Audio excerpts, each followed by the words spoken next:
नमस्कार दोस्तों, आपका स्वागत है समरी ज्ञान पर। आज हम जानने वाले हैं read people like a book by Patrick king किताब के बारे में।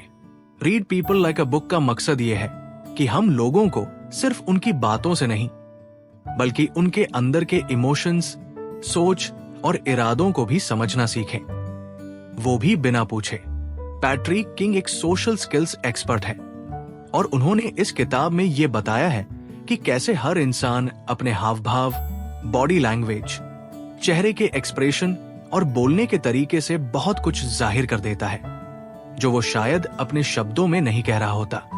मान ले कोई सामने बैठा है और कह रहा है मैं ठीक हूं, लेकिन उसकी आंखें नीचे झुकी हैं, आवाज धीमी है और वो बार बार इधर उधर देख रहा है, तो क्या वो वाकई ठीक है? शायद नहीं। यही चीजें इस किताब में सिखाई गई है। कैसे इन छोटे छोटे इशारों को पकड़कर हम समझ सकते हैं कि सामने वाला अंदर से क्या महसूस कर रहा है। पैट्रिक कहता है कि हमें सिर्फ लोगों की बातों पर नहीं जाना चाहिए, बल्कि ये समझना चाहिए कि उन्होंने ऐसा कहा क्यों और उनका बर्ताव उस वक्त वैसा क्यों था। ये किताब हमें सिखाती है कि कैसे हम किसी की माइक्रो एक्सप्रेशंस, जैसे कुछ सेकंड के लिए चेहरे पर आया डर, शक, खुशी को पकड़कर उनके दिल दिमाग की सच्चाई जान सकते हैं। साथ ही इसमें यह भी समझाया गया है कि हमें ज्यादा बोलने से पहले सामने वाले को ज्यादा सुनना और देखना चाहिए। जब लोग खुलकर बोलते हैं तो वो खुद ही अपने बारे में बहुत कुछ बता देते हैं, बस हमें वो पकड़ने आना चाहिए। किताब ये साफ करती है कि किसी को पढ़ना कोई जादू या तुक्का नहीं है, ये एक स्किल है जो वक्त, ध्यान और प्रैक्टिस से आती है। और अगर तू इसे सीख लेता है तो ना सिर्फ तू दूसरों को बेहतर समझ पाएगा, बल्कि तुझे खुद को भी लोगों के सामने बेहतर तरीके से पेश करने में मदद मिलेगी। Read people like a book का पहला सबक है शक्ल से नहीं, बातों और बॉडी लैंग्वेज से समझो। देख, जब हम किसी नए इंसान से मिलते हैं तो सबसे पहले उसका चेहरा, कपड़े, स्टाइल या बोलने का तरीका नोटिस करते हैं और फिर हम उसी के बेस पर उस इंसान के बारे में कुछ सोच लेते हैं, जैसे कि ये बहुत समझदार लगता है, ये तो बड़ा सीधा साधा है, या ये तो बड़ा चालाक टाइप लग रहा है। लेकिन असल में ये जो पहली छाप होती है ना, वो कई बार गलत भी निकल जाती है।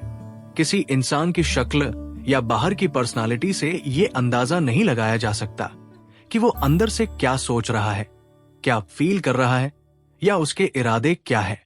कोई बहुत फ्रेंडली दिखने वाला इंसान अंदर से बहुत नेगेटिव भी हो सकता है और कोई थोड़ा रूखा या सीरियस दिखने वाला इंसान अंदर से बहुत केयरिंग हो सकता है। अब यहाँ आती है बॉडी लैंग्वेज की अहमियत। बॉडी लैंग्वेज मतलब इंसान के शरीर का वो तरीका जिसमें वो बैठता है, खड़ा होता है, हाथ हिलाता है, आंखों से रिएक्शन देता है, मुंह बनाता है। ये चीजें हमारे मन के अंदर चल रही भावनाओं का सीधा इशारा देती है। जैसे अगर कोई इंसान बार बार आंखें झुका रहा है या हाथ पैर घुमा रहा है तो हो सकता है वो नर्वस हो या कुछ छुपा रहा हो। अगर कोई बहुत जल्दी जल्दी बोल रहा है और पसीना आ रहा है तो हो सकता है वो झूठ बोल रहा हो या दबाव में हो। इस किताब में पैट्रिक किंग यही समझाते हैं कि शक्ल पर मत जाओ, उसकी बॉडी को पढ़ो। उसका चेहरा क्या बता रहा है जब वो किसी खास टॉपिक पर बात कर रहा है, उसकी आंखें कहां देख रही है, उसकी टोन में भरोसा है या डर। इन सब का जवाब ढूंढने के लिए तुम्हें उसके शरीर के इशारों को पढ़ना सीखना होगा। और यही सबसे रियल तरीका होता है किसी इंसान को सही से समझने का। यानी इंसान को समझने के लिए सुनो मत, महसूस करो वाली बात होती है। और वो महसूस करना तब आता है जब तुम शक्ल नहीं, बॉडी लैंग्वेज और टोन पर ध्यान देने लगते हो। धोनी को सिर्फ उनके शांत स्वभाव और शानदार कप्तानी के लिए ही नहीं जाना जाता, बल्कि उनकी बॉडी लैंग्वेज ने हमेशा उन्हें सबसे अलग और भरोसेमंद लीडर साबित किया है। जब भी कोई बड़ा मैच होता था और पूरी टीम टेंशन में होती थी, धोनी का चेहरा और बॉडी बिल्कुल शांत और कंट्रोल में होती थी। वो ना घबराते थे, ना चिल्लाते थे। उनकी आंखों में कॉन्फिडेंस, फैसले लेने का ठंडा दिमाग और एक सुकून साफ दिखाई देता था। कई बार ऐसा होता था कि मैच बहुत टफ सिचुएशन में होता, जैसे फाइनल ओवर में कुछ ही रन बचते, लेकिन धोनी की बॉडी लैंग्वेज से कभी नहीं लगता था कि वो दबाव में है। वो अपने एक्सप्रेशन और मूवमेंट से सामने वाले को भी शांत रहने का मैसेज दे देते थे। उनका ये शांत और ठंडा रवैया टीम के बाकी खिलाड़ियों पर भी पॉजिटिव असर डालता था।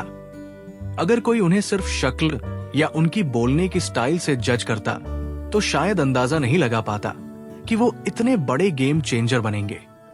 लेकिन जो लोग ध्यान से उनकी बॉडी लैंग्वेज पढ़ते थे, जैसे उनकी आंखों का फोकस, विकेट के पीछे उनका खड़ा होने का अंदाज या आखिरी ओवर में उनका बैट पकड़ने का तरीका, उन्हें समझ आ जाता था कि ये इंसान अंदर से कितना स्ट्रॉन्ग और स्मार्ट है। तो धोनी का ये उदाहरण बताता है कि कोई कितना बड़ा खिलाड़ी या लीडर है, ये शक्ल या बड़ी बातें देखकर नहीं, उसकी बॉडी लैंग्वेज से समझा जा सकता है। असली काबिलियत अक्सर चुपचाप दिखती है, बस देखने वाली नजर चाहिए। Read people like a book का दूसरा सबक है, हर इंसान कुछ ना कुछ छुपा रहा होता है।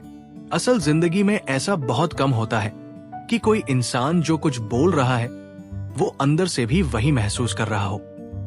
ज्यादातर लोग अपनी असली सोच, फीलिंग्स या इरादे पूरी तरह से सामने नहीं लाते। हो सकता है कोई मुस्कुरा रहा हो लेकिन अंदर से दुखी हो, कोई हंसते हुए बात कर रहा हो लेकिन अंदर से गुस्से में हो, या कोई बहुत फ्रेंडली लग रहा हो लेकिन अंदर से चालाकी से कुछ प्लान कर रहा हो। मतलब हर इंसान अपने मन की कुछ बातें छुपा रहा होता है, किसी से डर के, किसी वजह से या बस आदत से। पैट्रिक किंग इस किताब में यही समझाते हैं कि लोग जो दिखाते हैं वो अक्सर मास्क होता है, एक नकाब। ये नकाब हम सब लगाते हैं ताकि सामने वाला हमें जज ना करे या हमारी कमजोरी ना देख पाए।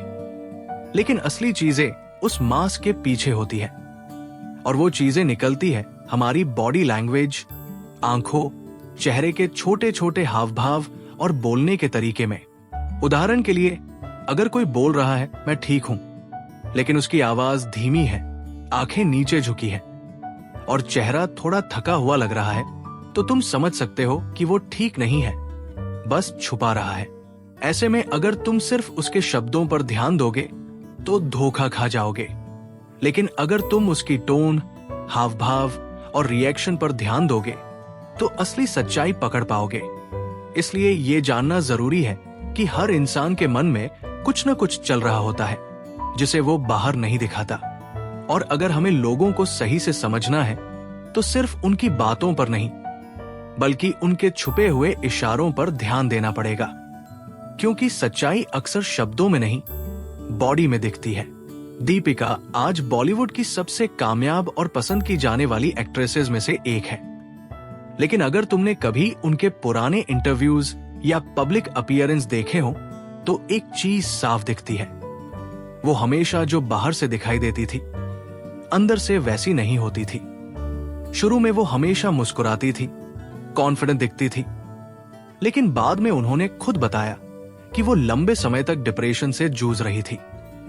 उनकी बातों और चेहरे की मुस्कान से कोई अंदाजा नहीं लगा सकता था कि उनके मन में इतनी गहरी तकलीफ चल रही है।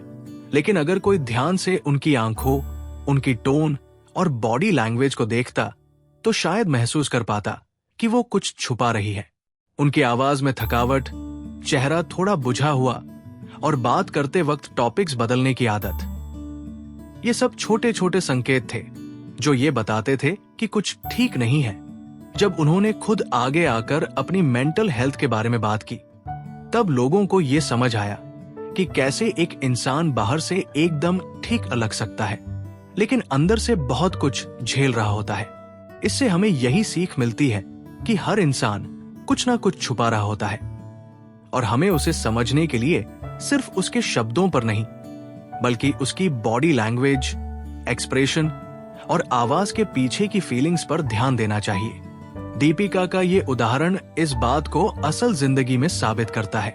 Read people like a book का तीसरा सबक है, असली ध्यान क्यों पर दो। जब हम किसी इंसान की बात सुनते हैं या उसका बिहेवियर देखते हैं तो हम अक्सर ये सोचते हैं कि उसने क्या कहा या क्या किया, लेकिन अगर हमें उस इंसान को गहराई से समझना है तो हमें इन सवालों से ज्यादा एक और सवाल पर ध्यान देना चाहिए। उसने ऐसा क्यों कहा या उसने ऐसा क्यों किया? असली समझ तो तब आती है जब हम किसी के बर्ताव के पीछे का कारण पकड़ते हैं। उदाहरण के तौर पर, अगर कोई इंसान अचानक गुस्से में चिल्ला देता है तो हम सोचते हैं कि ये तो बहुत गुस्सैल है, लेकिन अगर हम सोचे कि वो गुस्सा क्यों हुआ तो हो सकता है पता चले कि वो पहले से तनाव में था, किसी चीज से डर रहा था या किसी बात ने उसकी कोई पुरानी तकलीफ छेड़ दी। यही क्यों हमें उस इंसान की असली हालत तक पहुंचाता है। पैट्रिक किंग इस बात पर जोर देते हैं कि इंसान को समझने के लिए उसकी बातों और हरकतों की सतह पर मत रुको, नीचे जाओ, सोचो कि वो ऐसा क्यों कर रहा है। कोई बार बार मजाक करता है, क्यों? शायद वो अंदर से डरता है कि लोग उसे सीरियसली लेंगे ही नहीं।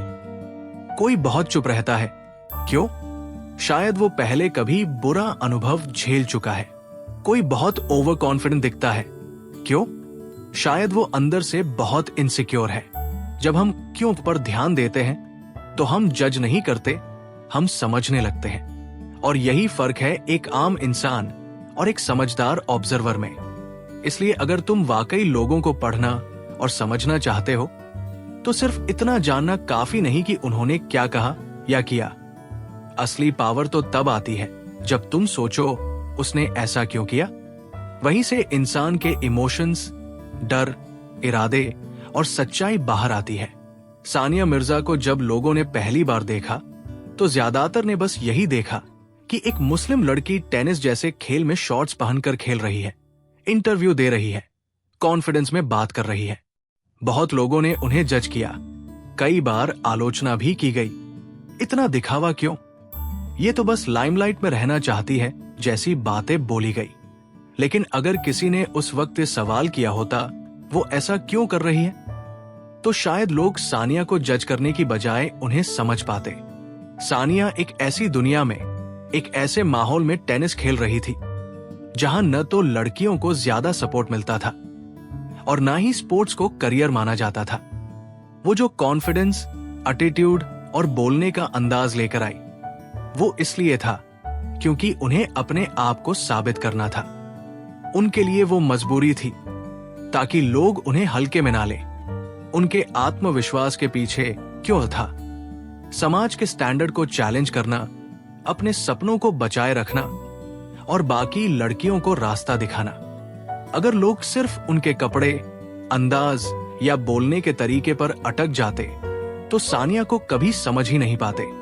इसलिए सानिया मिर्जा का उदाहरण साफ बताता है कि किसी के बर्ताव को समझने के लिए हमें पूछना चाहिए, वो ऐसा क्यों कर रहा है? तभी हम उसकी सच्चाई और जज्बा पकड़ पाते हैं, वरना बस सतही बातें देखकर जज करने लगते हैं। Read people like a book का चौथा सबक है, सुनो ज्यादा, बोलो कम। जब भी हम किसी से बात करते हैं तो ज्यादातर लोग बस अपनी बात कहने में लगे रहते हैं। उन्हें सामने वाला क्या कह रहा है, कैसा महसूस कर रहा है या क्या छुपा रहा है, उस पर उतना ध्यान ही नहीं देते।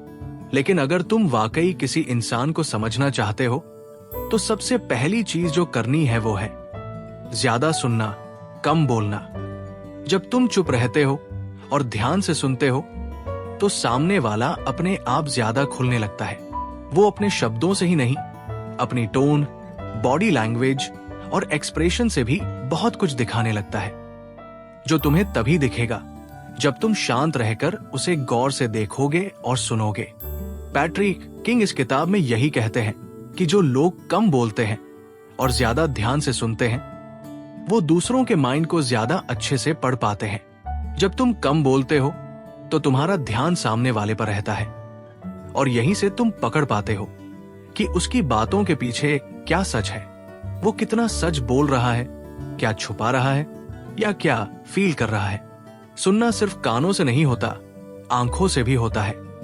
उसकी आंखें क्या कह रही हैं, उसके हाव भाव क्या बता रहे हैं, वो अपनी बात कहते हुए नर्वस है या कॉन्फिडेंट, ये सब तभी दिखेगा जब तुम खुद चुप रहोगे और पूरे फोकस के साथ उसे ऑब्जर्व करोगे।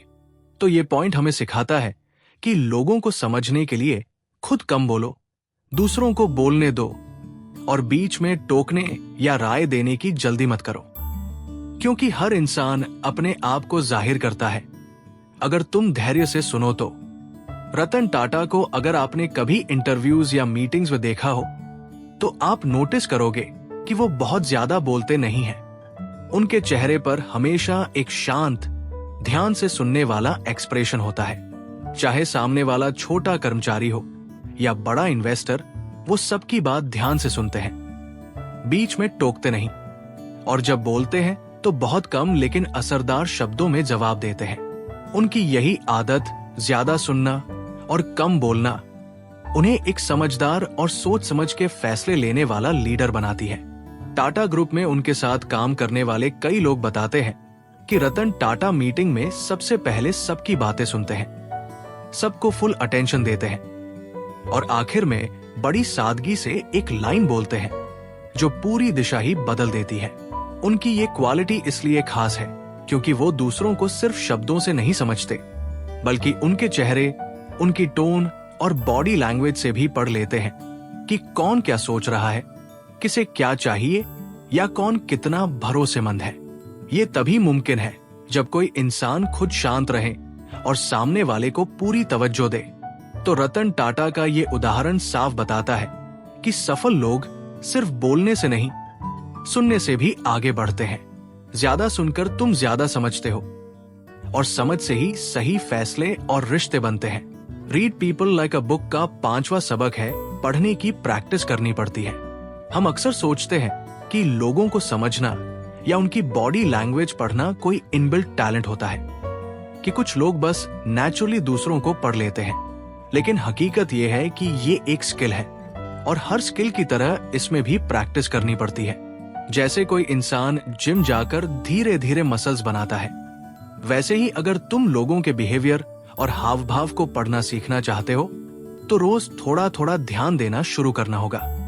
शुरुआत में जब तुम लोगों की बॉडी लैंग्वेज, फेस के एक्सप्रेशन, टोन और आंखों के मूवमेंट पर ध्यान देना शुरू करोगे तो बहुत कुछ मिस भी करोगे, कंफ्यूज भी हो जाओगे। लेकिन धीरे धीरे जब तुम हर दिन छोटे छोटे इशारे नोटिस करोगे, जैसे कोई बात करते हुए बार बार आंखें झुका रहा है, कोई झूठ बोलते वक्त ज्यादा पलके झपका रहा है या कोई मुस्कुराते हुए भी आंखों में दर्द छुपा रहा है, तो तुम्हारी पकड़ बढ़ने लगेगी। पैट्रिक किंग कहते हैं कि लोगों को पढ़ना कोई जादू नहीं है, ये एक ऐसा प्रोसेस है जो ऑब्जर्वेशन और लगातार एक्सरसाइज से मजबूत होता है। तुम्हें हर दिन थोड़ा ध्यान देना होगा कि कौन क्या कह रहा है और किस तरह से कह रहा है। यही छोटे छोटे अभ्यास धीरे धीरे तुम्हें उस लेवल तक ले जाते हैं जहां तुम सामने वाले की सच्चाई जल्दी पकड़ने लगते हो। यानी बात साफ है, अगर सच में लोगों को पढ़ना सीखना है तो सिर्फ किताब पढ़ना या वीडियो देखना काफी नहीं है, बल्कि हर दिन असली दुनिया में लोगों को ध्यान से देखना, सुनना और समझने की कोशिश करनी होगी।